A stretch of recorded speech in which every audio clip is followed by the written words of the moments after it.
mots de l'actualité avec la délégation à la langue française du ministère de la Culture. Yvan Amar. Le plan d'aide à l'embauche fonctionne-t-il ? Il est normal qu'il soit un peu lent à se mettre en place, mais dans le secteur de la restauration, il semble qu'il y ait un frémissement. En tout cas, c'est la tendance que dessine un récent reportage de RFI. Dans la restauration, c'est-à-dire dans tout ce secteur des entreprises qui fabriquent, qui proposent, qui vendent des repas. C'est ça, la restauration. Toute l'économie qui concerne les restaurants, mais aussi les bars, les cafés qui servent des sandwichs, les cantines, etc. C'est compréhensible, il s'agit de ce secteur qui permet aux gens de se restaurer, c'est-à-dire de se nourrir. Et dans ce sens, le mot a quelques cousins. On parle de se restaurer, du restaurant où l'on sert à manger et à boire, du resto en abrégé qu'on peut écrire AU, bien souvent, ou bien resto, R-E-S-T-O, ce qui fait plus familier peut-être, mais c'est comme ça qu'on écrit par exemple les restos du cœur. Alors attention, le sens de restaurer n'est pas unique. Au départ, il s'agit de rebâtir, de réparer quelque chose qu'on a abîmé. Et on comprend bien comment l'usage a fait dériver le mot.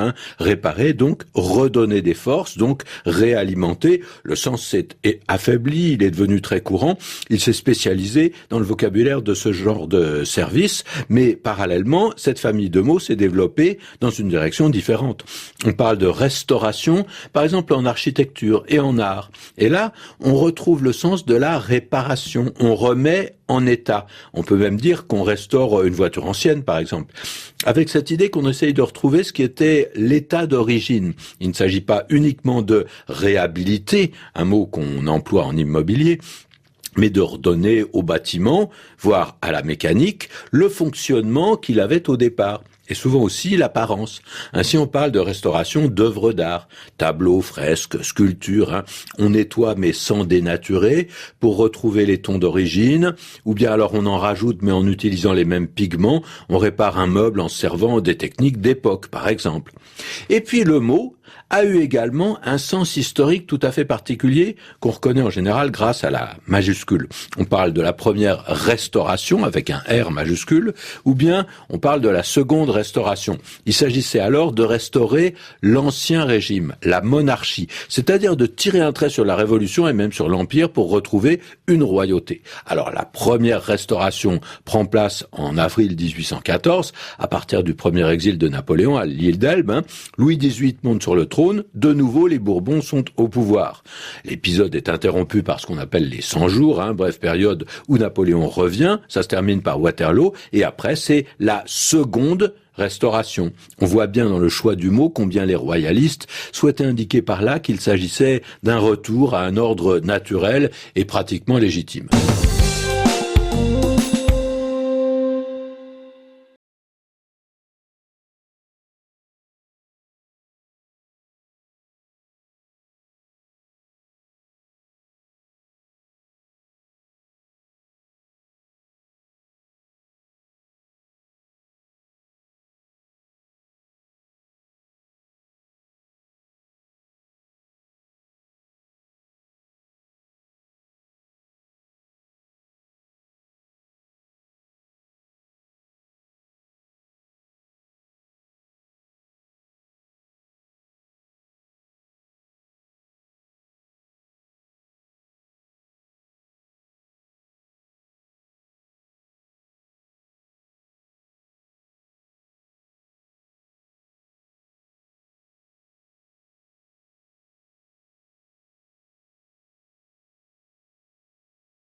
Le mot de l'actualité avec la délégation à la langue française du ministère de la Culture.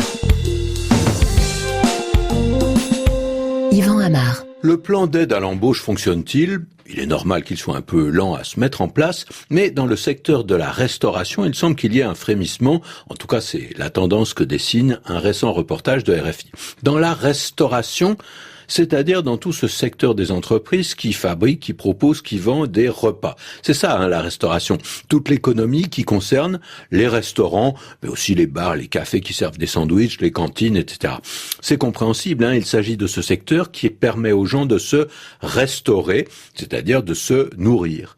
Et dans ce sens, le mot a quelques cousins. On parle de se restaurer, du restaurant où l'on sert à manger et à boire, du resto en abrégé qu'on peut écrire AU, bien souvent, ou bien resto, R-E-S-T-O, ce qui fait plus familier peut-être, mais c'est comme ça qu'on écrit par exemple les restos du cœur. Alors attention, le sens de restaurer n'est pas unique. Au départ, il s'agit de rebâtir, de réparer quelque chose qu'on a abîmé. Et on comprend bien comment l'usage a fait dériver le mot. Réparer, donc redonner des forces, donc réalimenter. Le sens s'est affaibli, il est devenu très courant. Il s'est spécialisé dans le vocabulaire de ce genre de service. Mais parallèlement, cette famille de mots s'est développée dans une direction différente. On parle de restauration, par exemple en architecture et en art. Et là, on retrouve le sens de la réparation. On remet en état. On peut même dire qu'on restaure une voiture ancienne, par exemple. Avec cette idée qu'on essaye de retrouver ce qui était l'état d'origine. Il ne s'agit pas uniquement de réhabiliter, un mot qu'on emploie en immobilier, mais de redonner au bâtiment, voire à la mécanique, le fonctionnement qu'il avait au départ. Et souvent aussi l'apparence. Ainsi, on parle de restauration d'œuvres d'art, tableaux, fresques, sculptures. On nettoie mais sans dénaturer pour retrouver les tons d'origine, ou bien alors on en rajoute mais en utilisant les mêmes pigments. On répare un meuble en servant des techniques d'époque, par exemple. Et puis le mot a eu également un sens historique tout à fait particulier qu'on reconnaît en général grâce à la majuscule. On parle de la première restauration avec un R majuscule, ou bien on parle de la seconde restauration. Il s'agissait alors de restaurer l'ancien régime, la monarchie, c'est-à-dire de tirer un trait sur la Révolution et même sur l'Empire pour retrouver une royauté. Alors la première restauration prend place en avril 1814, à partir du premier exil de Napoléon à l'île d'Elbe. Louis XVIII monte sur le trône, de nouveau les Bourbons sont au pouvoir. L'épisode est interrompu par ce qu'on appelle les 100 jours, bref période où Napoléon revient, ça se termine par Waterloo, et après c'est la seconde restauration. On voit bien dans le choix du mot combien les royalistes souhaitaient indiquer par là qu'il s'agissait d'un retour à un ordre naturel et pratiquement légitime.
Le mot de l'actualité avec la délégation à la langue française du ministère de la Culture.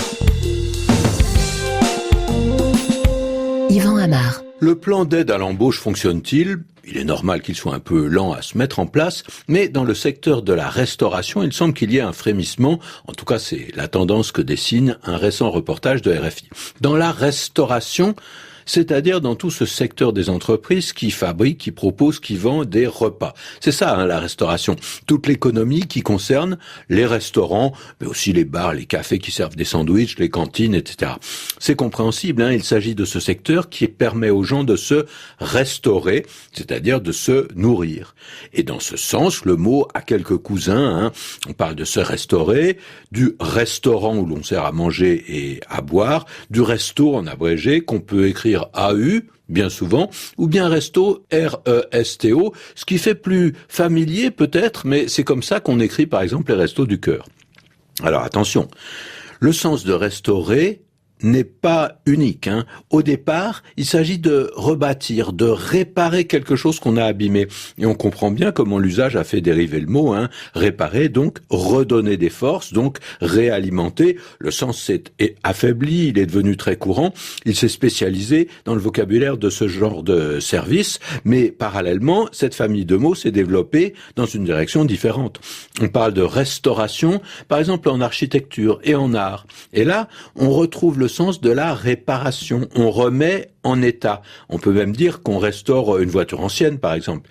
Avec cette idée qu'on essaye de retrouver ce qui était l'état d'origine. Il ne s'agit pas uniquement de réhabiliter, un mot qu'on emploie en immobilier, mais de redonner au bâtiment, voire à la mécanique, le fonctionnement qu'il avait au départ. Et souvent aussi l'apparence.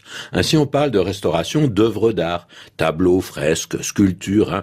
On nettoie mais sans dénaturer pour retrouver les tons d'origine, ou bien alors on en rajoute mais en utilisant les mêmes pigments. On répare un meuble en se servant des techniques d'époque, par exemple. Et puis le mot a eu également un sens historique tout à fait particulier qu'on reconnaît en général grâce à la majuscule. On parle de la première restauration avec un R majuscule, ou bien on parle de la seconde restauration.